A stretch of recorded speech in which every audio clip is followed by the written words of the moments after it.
Hello and all, welcome to another episode of MMA Vision Analysis. This one we're talking Dustin Poirier, the BMF belt, and some comments that Chael Sonnen made recently regarding this subject. Before getting started, make sure to like, subscribe, click that notification to get all this that is new from this channel, your channel, one and only MMA Vision Analysis.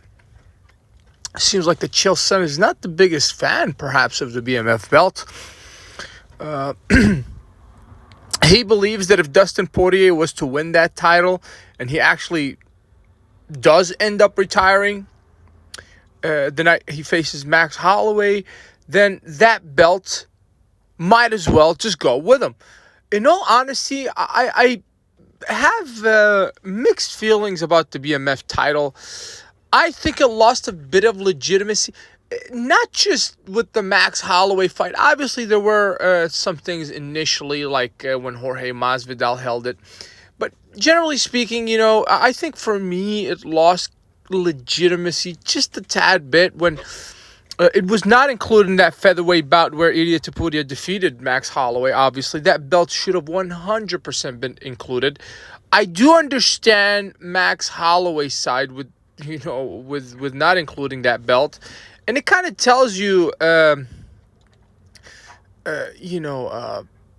mindset that Max Holloway headed into that fight with. But I do digress a bit. But generally speaking, I think it lost a bit of legitimacy when Max Holloway was defeated to Ilia Topuria and still kept that title. I think it just kind of looks bad for the title, that is, not for Max.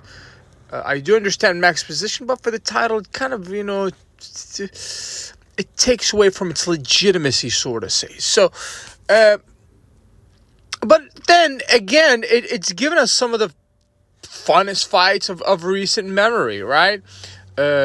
Max Holloway, Justin Gaethje, right? UFC 300. That's probably the most iconic fight of, I want to say 2024. Yes, it was 2024. So it's given us great moments. I don't know if I agree with Chael when he says he wants to see this, or he thinks that it might as well, retire with Dustin Poirier if he was to win it.